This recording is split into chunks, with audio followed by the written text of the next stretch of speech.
A paz do Senhor, amém. Glória a Deus. É tempo da gente orar, da gente chorar, da gente clamar. É tempo porque Deus espera que nós estejamos fazendo valer a missão que foi entregue às nossas mãos, né? Que Deus nos deu. Nós temos a responsabilidade sobre essa terra. O Brasil é do seu povo, o Brasil é nosso, o Brasil é seu, o Brasil é meu. O Brasil, ele pertence a Deus e nós temos essa prerrogativa de entregar a nossa nação ao Senhor, de declarar que a nossa nação tem um dono, e o dono da nossa nação é o Senhor Jesus. E eu quero que você entenda o quanto isso é importante, o quanto isso é significativo dentro do plano eterno de Deus para a nossa gente, para a nossa terra. Deus entregou uma terra para você, Deus entregou um povo para que você pudesse, por esse povo, orar, clamar, pudesse jejuar, pudesse suplicar na presença de Deus. A responsabilidade é nossa, ainda que a gente viva num tempo, num recorte de geração, onde cada um olha para o seu próprio umbigo, onde cada um resolve viver a sua própria vida, mas Deus nos deu uma responsabilidade, a responsabilidade sobre essa terra. Então diga comigo assim, diga: essa terra é terra deleitosa, e essa terra foi dada pelo meu Senhor, para que eu pudesse cuidar dela. Amém? Então eu creio em nome de Jesus que nesse tempo, que é tempo de clamor, de oração, é tempo de rasgar as vestes, sim, ao Senhor, para que Ele possa agir com misericórdia, para que Ele possa achar ainda algum coração nessa terra. E eu sei que tem muitos, porque os nossos estão aqui reunidos. Imagina quantos outros estão espalhados, né, no nosso país, pelo nosso país afora, e que colocam as suas vidas na presença de Deus, e que oram, e que clamam, e que suplicam a misericórdia de Deus sobre o nosso povo. A gente precisa orar pela nossa nação, a gente precisa guerrear pela nossa nação. A gente meio que se acostumou, se habituou a cruzar os braços e a deixar as coisas como elas estão. Às vezes a gente acha que é só o voto, né? Quando as pessoas dizem assim, é o seu voto é muito pouco para uma terra que Deus deu ao país, deu a nós, a esse povo, ao brasileiro. Deus nos deu uma terra, a gente não está restrito e limitado a ter que reivindicar alguma coisa somente pelo voto, mas você é autoridade nessa terra, você é autoridade nessa terra, e a sua voz precisa ser ouvida, a voz do povo de Deus que clama, que suplica, o povo que se chama pelo nome dele. Esse povo precisa ser ouvido, precisa ser escutado, e o Senhor nos entregou essa responsabilidade, sim ou não? Amém? Você pode abrir a sua Bíblia no livro de Juízes, do capítulo 2, Juízes capítulo 2, a partir do versículo também de número 2, Juízes 2:2. Sabe que uma nação dependente de Deus, ela precisa entender que o Senhor é o centro da sua existência. Deus é a razão de ser da sua existência. E nós vamos ler, nós vamos testemunhar pela leitura exatamente o que Israel resolveu viver para que estivesse distanciado de Deus. Na realidade, quando a proposta dessa mensagem nos traz um entendimento de uma nação que depende de Deus, uma nação que é dependente de Deus, a gente vai ver o comportamento de um povo que se rebelou contra Deus, se voltou contra Ele e se posicionou como independente de Deus. Ninguém que é independente de Deus prospera. Não há prosperidade para quem quer andar segundo a sua própria vontade. Não há prosperidade, não há possibilidade de alguém conseguir êxito, ter sucesso, se quiser andar segundo a sua própria vontade. Mas Deus nos ensina, nos instrui e nos orienta a andarmos segundo a vontade dEle, a vontade soberana do Senhor. O texto de Juízes, capítulo 2, a partir do versículo 2, diz assim: quanto a vós, não fareis concerto com os moradores dessa terra, antes derrubareis os seus altares. Mas vós não obedecestes a minha voz. Por que fizestes isso? Pelo que também eu disse, não os expelirei de diante de vós. Antes estarão às vossas costas, e os seus deuses vos serão por laço. E sucedeu que, falando o anjo do Senhor, essas palavras a todos os filhos de Israel, o povo levantou a sua voz e chorou, pelo que chamaram aquele lugar Boquim e sacrificaram ali ao Senhor. E havendo Josué despedido o povo, foram-se os filhos de Israel, cada um à sua herdade, para possuírem a terra. E serviu o povo ao Senhor todos os dias de Josué e todos os dias dos anciãos que prolongaram os seus dias depois de Josué. E viram toda aquela grande obra do Senhor, a qual ele fizera a Israel. Faleceu, porém, Josué, filho de Num, servo do Senhor, da idade de 110 anos, e sepultaram-no no termo da sua herdade em Timnat-Heres, no monte de Efraim, para o norte do monte Gaás. E foi também congregada toda aquela geração a seus pais, e outra geração após ele se levantou, que não conhecia o Senhor, e nem tampouco a obra que fizera a Israel. Então fizeram os filhos de Israel o que parecia mal aos olhos do Senhor, e serviram aos Baalins, e deixaram o Senhor, Deus de seus pais, que os tirara da terra do Egito, e foram-se após outros deuses. Das gentes que havia ao redor deles, encurvaram-se a eles e provocaram o Senhor a ira. Porquanto deixaram o Senhor e serviram a Baal e a Astarote, pelo que a ira do Senhor se acendeu contra Israel.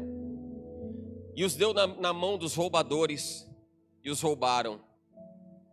E os entregou na mão dos seus inimigos ao redor, e não puderam mais estar em pé diante dos seus inimigos. Por onde quer que saíam, a mão do Senhor era contra eles para mal, como o Senhor tinha dito e como o Senhor lhe tinha jurado. E estavam em grande aperto. E levantou o Senhor juízes que os livraram da mão dos que o roubaram.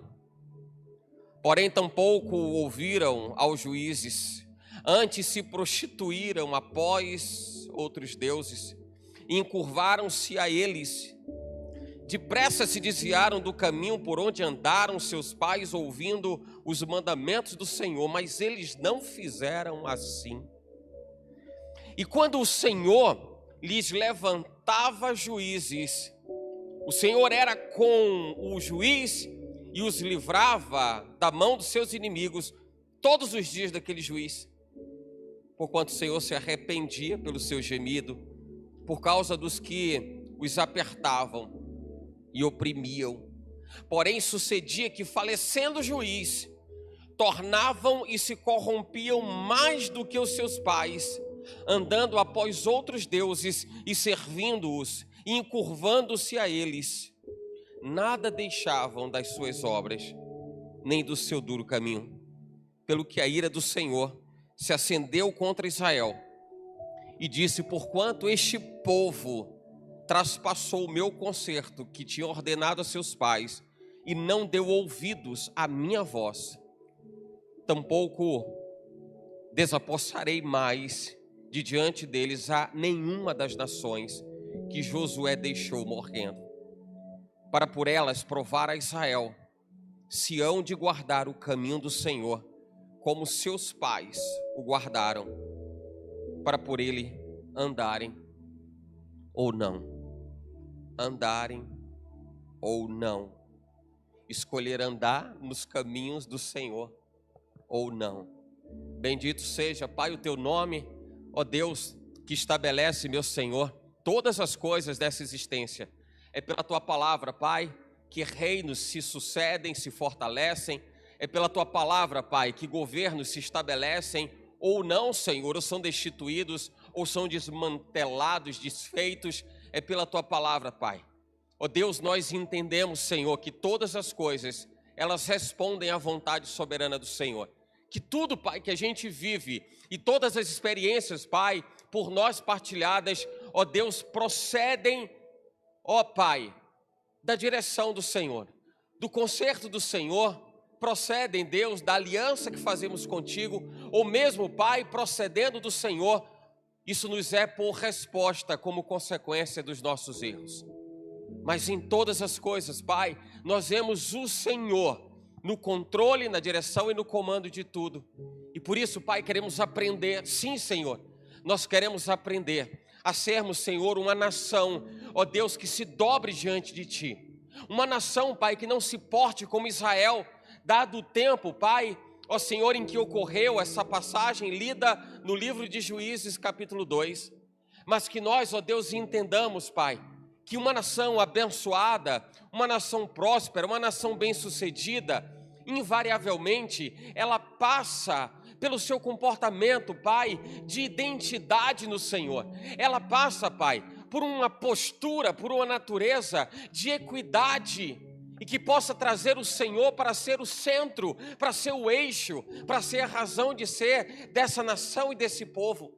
Diferentemente, Pai, do que aconteceu com Israel, diferentemente do que aconteceu com Israel, e o que nós precisamos aprender, Senhor, é dependermos de Ti. É isso, Deus, nós precisamos depender do Senhor. Nós precisamos aprender, Pai, ó Deus, o que é andar segundo os Teus estatutos. Nós precisamos, meu Senhor, ó Deus, ter a percepção clara, a lucidez, meu Senhor, postural, comportamental, de como nós devemos, ó Deus, ó Pai, reagir diante das circunstâncias. Mas sermos, ó Deus, a nação selada pelo Teu Espírito. Precisamos entender, Pai, a nossa posição nesse mundo, nessa terra. Ó Deus, e por isso estendemos, ó Pai, a nossa oração, a nossa súplica a toda a nossa nação, a todo o nosso país. A nossa oração, Senhor, ó Deus, ela é expansiva para alcançar do Oiapoque ao Chuí. Ó Deus, em nome de Jesus, para que a mão, Pai, poderosa do Senhor recaia sobre a nossa gente, mas não seja a mão do juízo de Deus, porquanto, Pai, nós cremos que corações, Senhor, estão compreendendo por que nós devemos andar em Tua presença.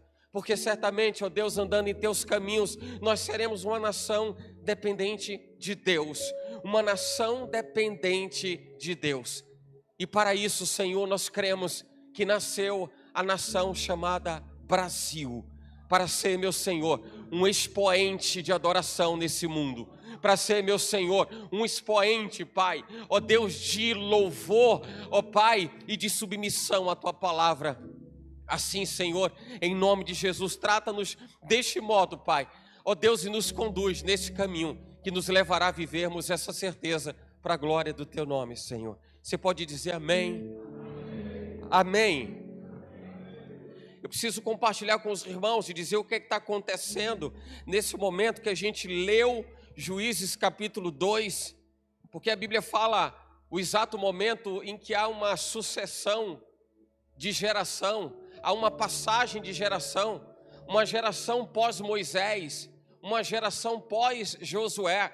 Quando a gente fala de Josué, nós falamos de alguém que entendeu por extensão de aprendizado, uma geração que entendeu o que era andar nos caminhos do Senhor. E nós sabemos que a liderança de Moisés, ela aconteceu a duras penas. Não foi fácil Moisés liderar Israel e conduzir Israel por 40 anos no deserto. A gente está falando de uma liderança que Deus levantou no meio do seu povo, para fazer do seu povo uma nação dependente de Deus. Toda a história da criação de Israel, fala de dependência de Deus, fala de um povo que deveria confiar no Senhor e depender de Deus em todas as coisas. E a gente observa que em toda a liderança de Moisés, por mais difícil que tenha sido, Moisés sustentava esse princípio, o princípio de submissão a Deus, de obediência à palavra de Deus, mesmo nos momentos mais difíceis. Talvez você esteja achando alguma coincidência com a nossa vida hoje, não é assim? A gente vive dificuldades, nós vivemos problemas, nós vivemos situações de grandes adversidades. É porque a palavra de Deus não muda, ela é a mesma ontem, hoje e será eternamente. Os céus e a terra passarão, mas a palavra dele não vai passar, ela não muda, porque nele não há mudança e nem sombra de variação. Deus recomendou a Israel o que era compreender, viver uma vida de dependência, de esperar em Deus, ainda que as circunstâncias dissessem o contrário. Como o coração do homem é volúvel, como o coração do indivíduo é tão frágil, é tão fraco a ponto de incliná-lo a acreditar em outras coisas, a ser tomado pelos sobressaltos da vida. Quantas coisas nos atraem a atenção? Basta que a gente ouça um mínimo de um barulho, a gente se assusta, a gente quer ver o que está acontecendo. Querido, eu vou dizer uma coisa, em todas as coisas eu vejo Deus ensinando. Deus está nos ensinando coisas grandes hoje. Creio nisso. O Senhor nos ensina no nosso dia a dia, nas mínimas coisas, nas mínimas questões. E Moisés lidera um povo debaixo do poder de Deus, debaixo da instrução da palavra. Daí a razão de Deus ter dado os mandamentos era necessário. O coração daquela gente, sobretudo o coração de Moisés, clamava por uma lei que dissesse assim: Deus, não dá para conduzir esse povo, um povo de duras cerviz, um povo de coração muito volúvel. Dá uma lei, essas pessoas precisam ver alguma coisa, precisam enxergar alguma coisa concreta. Moisés conduz Israel pelo deserto, 40 anos, o tempo da jornada, da peregrinação, até que eles chegassem ali à divisa do Jordão, bem próximos à terra prometida. Mas agora não é mais o tempo de Moisés, agora Josué assume a responsabilidade, e com integridade, e com os mesmos princípios aprendidos por Moisés, Josué conduz o povo, avança pelo Jordão, atravessa o Jordão, chega na terra prometida, depois de atravessar e de ter que se deparar com batalhas, com infortúnios, com situações de dificuldade, e mesmo assim, persistindo em andar segundo a palavra de Deus. E chega o momento em que Israel finalmente acessa a terra prometida, as suas terras são repartidas entre as tribos. É o momento que a Bíblia diz que houve paz dentro do governo de Josué, o povo se encontrou em Deus. Chegou o tempo das pessoas dizerem: Deus realmente cumpriu. Mas será que aquelas pessoas só entenderam que Deus havia cumprido porque realmente elas atingiram o alvo, o objetivo? Será que não nas fases predecessoras, nas fases que antecederam, onde eles tropeçaram, onde eles perderam batalhas, onde eles caíram? Será que só acreditaram porque alcançaram alguma coisa? Isso precisa dizer respeito ao nosso comportamento. Será que nós só olhamos para Deus quando alguma coisa boa acontece? Ou quando alguma coisa muito ruim está bem perto de acontecer, a ponto de nós não conseguirmos resolver e dizermos: Deus, faz alguma coisa? E aí a gente não entende o que é vida de relacionamento. Era o que estava faltando para Israel, vida de relacionamento. Daí a razão da Bíblia falar: voz de ânimo dobre, alimpai os vossos corações, purificar os vossos corações. Voz de ânimo dobre, ora está muito animado, ora está muito triste, ora da glória a Deus, ora, meu Deus do céu, misericórdia, o que está acontecendo? O Senhor é o meu pastor e não me faltará. Mas ora está dizendo: onde está Deus que não olha para a minha dor e minha súplica? Voz de ânimo dobre, que vive os altos e baixos. Acabou o tempo de Josué, e quando acaba o tempo de Josué, a Bíblia enfatiza nesse texto que foi um recorte na história de Israel, um dos mais sombrios e mais tristes da história de Israel.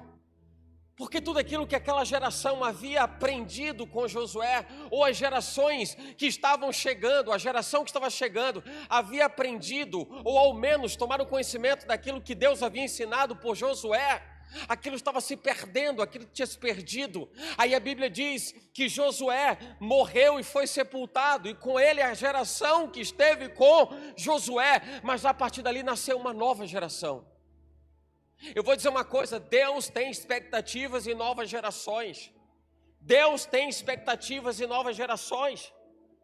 Eu quero que você entenda como quem pode ter o sentimento de quem está formando uma equipe nova, está formando um grupo novo. Imagina as professoras na escolinha, na oficina infantil, ensinando as crianças.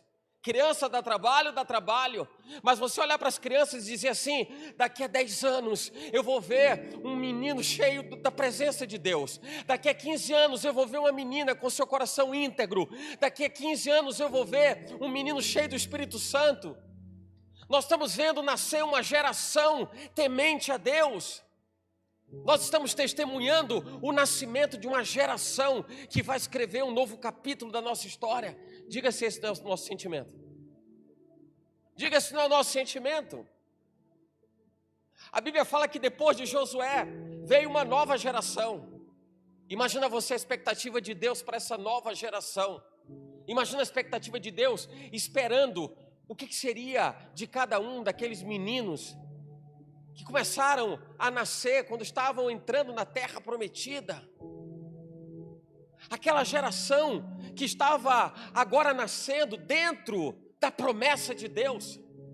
Você entende isso? Eles estavam nascendo dentro da promessa de Deus. Talvez a gente diga assim: há de vir uma geração que vai dizer: eu reconheço o que o Deus de meus pais fez. Eu reconheço pelo histórico da minha ascendência, daqueles que me precederam. Eu reconheço tudo que Deus fez no meio do meu povo.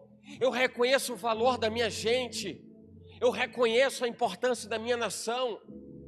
Talvez essa fosse a lógica natural, né? Talvez essa fosse a lógica natural. Eles nasceram dentro da promessa. Muitos deles nasceram dentro da terra. A terra que mana leite e mel, que Deus tinha prometido desde Abraão. Que Moisés conduz aquele povo a duras penas pelo deserto. Que tiram ele do sério por tantas vezes. Que deixam ele indignado. Que faz com que Moisés chegue diante de Deus e diga assim: o povo é teu, cuida desse povo. Porque chega um momento que ninguém aguenta mais nada. Não era mais essa fase de dores, de angústias, de sofrimentos. Agora era uma geração que tinha nascido dentro da promessa. Dentro da promessa. O que esperar de um povo, o que esperar de uma geração nascida dentro da promessa? Você entende isso? Eu quero fazer um parêntese e dizer assim: você faz parte de uma geração que nasceu dentro da promessa, irmão. A promessa da eternidade, a promessa da vida eterna, a promessa da salvação em Cristo, a promessa de que nós temos um lar celestial, um lugar separado, guardado, a promessa de voltarmos às nossas origens. Nós voltamos para casa, nós voltamos para o lugar de onde nós partimos, nós viemos, nós nascemos em Deus e voltaremos para Ele. Essa é a promessa. E a gente nasceu dentro da promessa. E eu sei que você está entendendo, porque nesse parêntese que eu precisei fazer, era para você compreender que a gente está vivendo a promessa, e muitas pessoas estão desconsiderando o fato de estarem nela. E descredenciam a importância de estarem fazendo parte de um tempo da história, onde Deus levantou você para dizer assim: olha, você é importante num processo de habitação, um processo de povoamento do céu. O céu tem que ser cheio, o céu tem que se encher, e você faz parte daquele nicho, daquele grupo de pessoas que vão estar no céu, e as pessoas estão jogando o céu para fora, estão jogando o céu fora. Que é isso? Jogando o céu fora. Por que estão jogando o céu fora? Porque da mesma maneira como nós nos comportamos hoje, nós lemos um texto de Juízes capítulo 2, uma geração que se apartou do Senhor, uma geração que não entendeu o que era viver dependente de Deus. O comportamento de uma nação, de um povo que recebeu um selo, recebeu uma promessa, recebeu uma direção e teve como sempre, para sempre, a presença, o amor, o cuidado, o zelo de Deus. Mas pouco caso fizeram disso tudo, porque descredenciaram quem era Deus no meio deles. E se você quer entender o que é uma nação derrotada, o que é uma nação, um povo viver a bancarrota, é um povo, é uma nação que rejeita a Deus. E uma nação que rejeita a Deus, que vive independente de Deus, só tem como resultado, só tem como fim da sua história o fracasso. Deus olha para essa geração, para aquela geração do tempo de Israel, pós-Josué, e Ele olha naquela geração, dizendo que depois do sepultamento de Josué, e depois daquela geração, que era a geração de Josué, se levantou uma outra que não conhecia o Senhor, e não conhecia a obra de Deus em Israel. É como se a gente apagasse alguma coisa da nossa memória. É como se você imaginasse como vai ser a história do seu neto. Talvez duas gerações que não se encontrem, ou se encontrem bem distantemente. A geração do bisneto com o bisavô. 4 gerações conectadas ali, o bisneto, o neto, não é isso? O filho, não é isso? Se a gente for contar as gerações, a gente vai ver que são 4 gerações. E talvez lá o bisneto não saiba quem foi o seu bisavô. É como uma parte da memória, é uma parte da história apagada. Israel está vivendo uma parte da história apagada, uma parte do momento da sua história completamente esquecida por uma geração que se corrompeu, por uma geração que deu as costas para Deus. Mas o Brasil é diferente. O Brasil é diferente. E em nome de Jesus, nós vamos profetizar daqui até o final deste culto de que o Brasil é diferente. Não é formada por uma geração que dê as costas para Deus. O Brasil não é uma nação que vai dar as costas para Deus. O Brasil não é uma nação que vai rejeitar a presença de Deus. Porque eu posso dizer com convicção, é a única forma do nosso país ser próspero, abençoado, de ser bem-sucedido. É se o nosso país se voltar ao Senhor. É se o Brasil se voltar ao Senhor. Em Juízes capítulo 2, versículo 11, a Bíblia fala que os israelitas fizeram o que o Senhor reprovava. E eles prestavam cultos a deuses pagãos, a deuses estranhos. O que o texto bíblico fala referente a eles se prostrarem a deuses pagãos era o mesmo que desconsiderar toda a obra feita pelas mãos de Deus e toda a dependência de Israel de Deus, que poderia dar o sustento, dar paz, dar o refrigério e dar tudo aquilo que o povo de Israel precisava.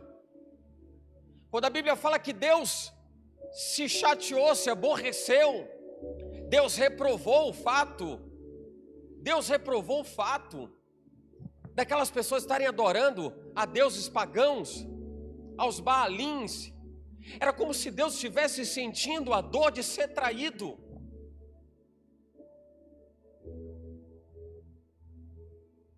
É como se Deus estivesse sentindo a dor de ser traído. E traído por quem Ele fez, segundo as suas mãos. Traído pelo seu povo, que dele recebeu uma promessa. Traído por uma gente que não entendeu o que era relacionamento e era compromisso. Porque um povo que é dependente de Deus se compromete com Deus. Um povo que é dependente de Deus se compromete com Deus. Se compromete com Ele. E faz o que é certo. Porque o certo continua sendo certo ainda que ninguém esteja fazendo. E o errado continua sendo errado ainda que todo mundo esteja fazendo. Mas um povo que se compromete com Deus é um povo que está dizendo: eu sou dependente, eu preciso do Senhor, eu preciso do Senhor.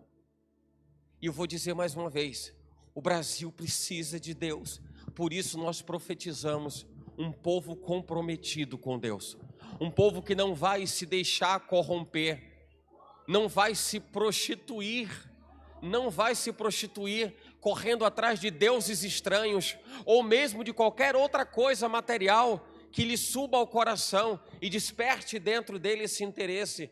porque os olhos do brasileiro, o coração do brasileiro estará voltado para esperar no Senhor, para depender de Deus, para andar nos seus caminhos, para cumprir os seus estatutos, porque essa é a forma pela qual Deus abençoa um povo. Esse é o método, esse é o mecanismo pelo qual Deus abençoa uma gente. E quem está comprometido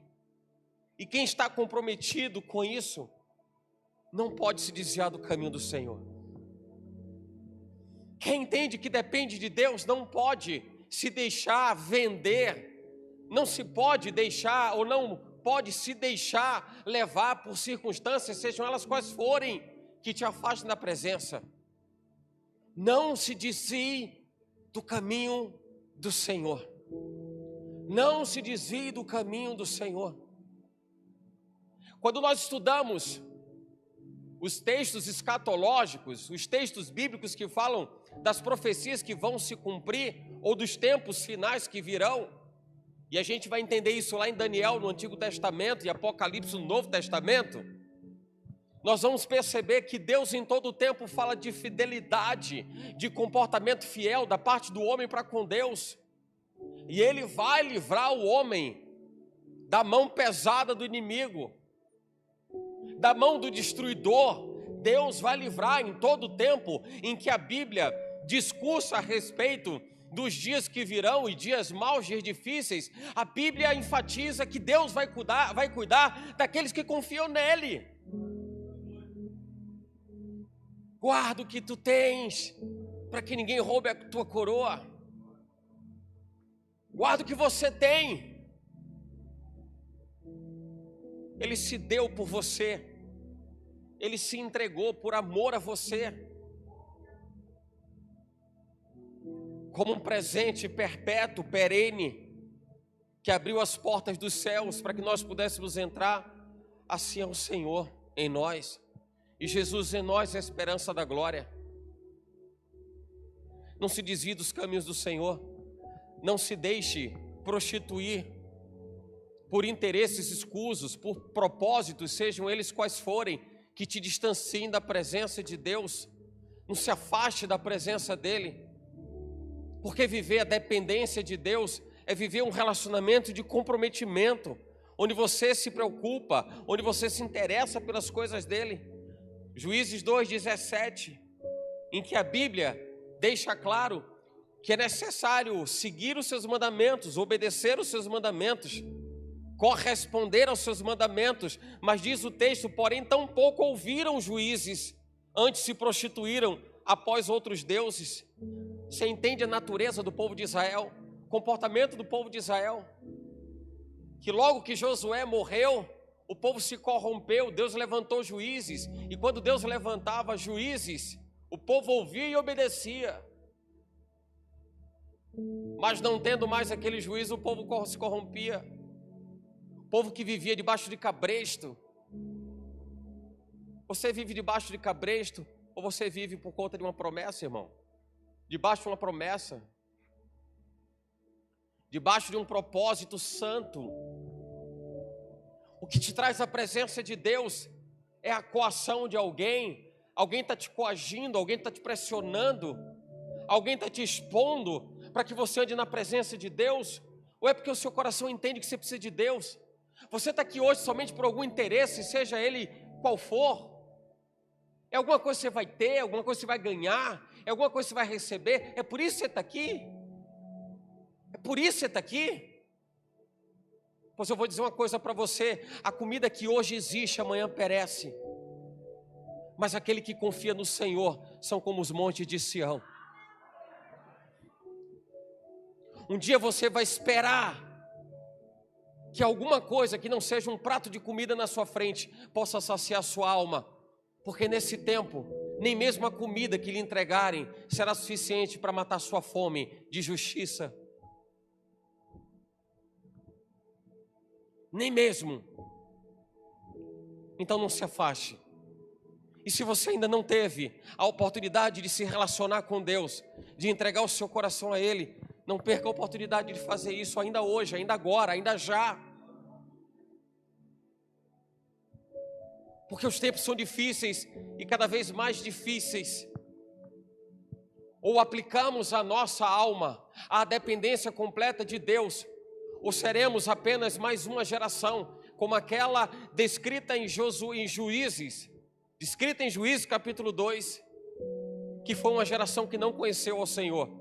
Se levantou uma geração que não conheceu ao Senhor. E quando a Bíblia diz que não conheceu ao Senhor, entenda que não é porque não falaram de quem era Deus, porque não era isso, não é isso. Se você ainda não entendeu, eu vou explicar e vou ser mais claro. Quando a Bíblia diz uma geração se levantou que não conheceu ao Senhor, era uma geração que não quis se relacionar com Deus. Não sustentou o princípio da intimidade com Deus. Não era que era uma geração que nunca tinha ouvido falar. Quem? Deus? Nunca ouvi falar? Como assim? Nunca me contaram a respeito? Não é isso. Uma geração que nunca quis se relacionar com Deus, que estava disposta a se aproximar de Deus para atender os seus interesses particulares. E qualquer coincidência não, e qualquer semelhança não é mera coincidência com o tempo que a gente está vivendo hoje. Quantas vezes as pessoas estão buscando a Deus apenas pelo que Ele pode dar, e não por quem Ele é, e não pelo que nós somos nele, e não pela importância de estarmos com Ele, porque Ele é o nosso Pai. Ele é o nosso Pai. Ele é o seu Pai. Você é filho. Você é filha.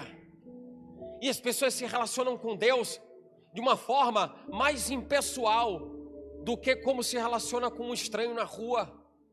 Talvez seja mais aquecida uma aproximação com alguém distante e estranho na rua do que com Deus que te fez, que te constituiu, que te sustenta, que olha por sua vida todos os dias, que conhece o seu deitar, o seu levantar, que entende a sua natureza. E quando ninguém mais te suporta, Ele ainda suporta você, porque suportar significa dar sustento.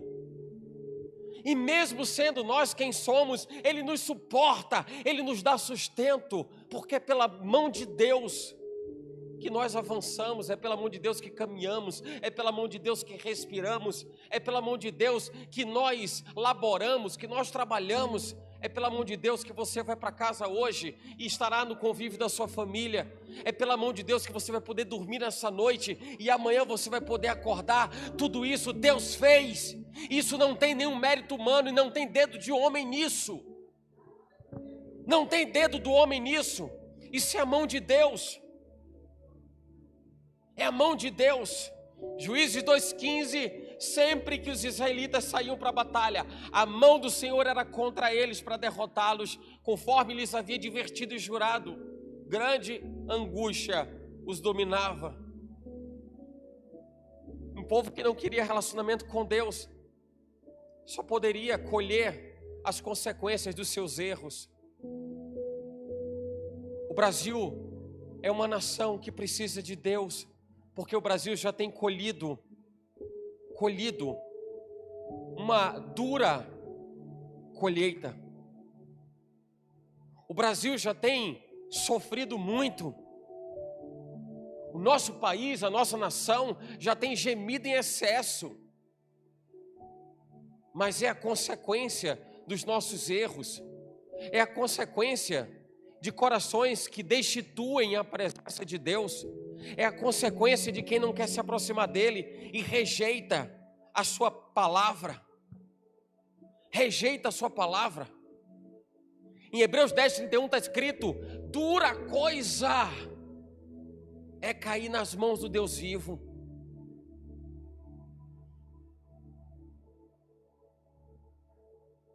Não seremos como uma pobre nação que chora a angústia da rejeição a Deus, mas seremos como uma nação forte, um povo forte, que terá em sua boca palavras de louvor e de júbilo, para dizer: assim fez o Senhor em nosso meio, porque Ele é Senhor, Ele é Deus, porque Ele é soberano, Ele é o Rei da Glória. nos alegraremos por isso e saberemos que Ele fez isso, porque Ele é o Senhor. E viveremos uma postura de constância, uma postura íntegra diante do Pai, íntegra diante do Pai, íntegra. E quando o Senhor lhes levantava juízes, o Senhor era como juiz, e os livrava da mão dos seus inimigos todos os dias daquele juiz, porquanto o Senhor se arrependia pelo seu gemido. Deus sentia a angústia do seu povo, e aquele povo que gemia, aquele povo que sofria debaixo da opressão, aquele povo que vivia o peso da injustiça, e Deus levantava juízes para que o povo pudesse ouvir pela boca do juiz o que Deus falava a esse povo. Mas quando o juiz falecia, eles se corrompiam, e se corrompiam mais do que seus pais, e andavam diante de outros deuses, e se encurvavam diante de outros deuses, e eram seduzidos pelas paixões desse mundo, e davam as costas para Deus. Uma nação que anda na presença de Deus, uma nação que vive dependente de Deus, não desiste de cumprir a sua missão, de ser o plano de Deus, de ser o projeto de Deus constituído na terra, e não vive a inconstância de um relacionamento tão vazio, tão murcho. Mas não, meu Brasil, não o nosso Brasil, porque o nosso Brasil é uma nação de homens e mulheres constantes, firmes e abundantes no Senhor, porque sabem que nenhuma obra é vã no Senhor. São homens e mulheres comprometidos com os princípios da palavra de Deus, porque sabem que não há outra possibilidade de termos uma nação próspera, respeitada no mundo, bem-sucedida, destacada como exemplo para todas as nações. Não há como, se não for pela mão de Deus sobre ela. Por isso que o nosso Brasil é um Brasil que entende a importância que tem para o mundo, entende a importância e o significado que tem para outros povos, para outras nações. E eu estou declarando como profecia, a nossa nação vai viver isso, a nossa nação vai viver essa visão, vai entender essa visão de que Deus levantou o Brasil para ser uma vitrine para o planeta, para ser um outdoor para o planeta, para que as pessoas possam ver, para que as pessoas possam enxergar quem é a nação chamada de Brasil, em nome de Jesus, em nome de Jesus. Por isso eu creio numa nação forte, numa nação que deixa Deus cuidar de si, numa nação que deixa Deus cuidar dos seus interesses, dos seus objetivos, dos seus sonhos.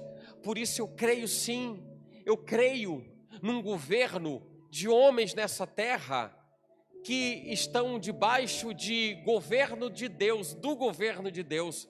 Os governos dos homens nessa terra, em qualquer instância, sejam e estejam debaixo do governo de Deus. E eu acredito isso para o meu Brasil, eu acredito isso para o meu país, eu acredito que isso Deus preparou para a nossa gente. Acredito que Deus escreveu uma história, e tem uma história linda, para que seja narrada pelas gerações que virão. Mas não serão gerações, e não será uma geração como foi aquela que sucedeu a Josué. Em nome de Jesus, eu creio que assim é, assim será. E você faz parte disso, na construção de uma geração temente e dedicada às coisas do Senhor. Em nome de Jesus. Você pode dizer amém. Você pode dizer amém. Amém.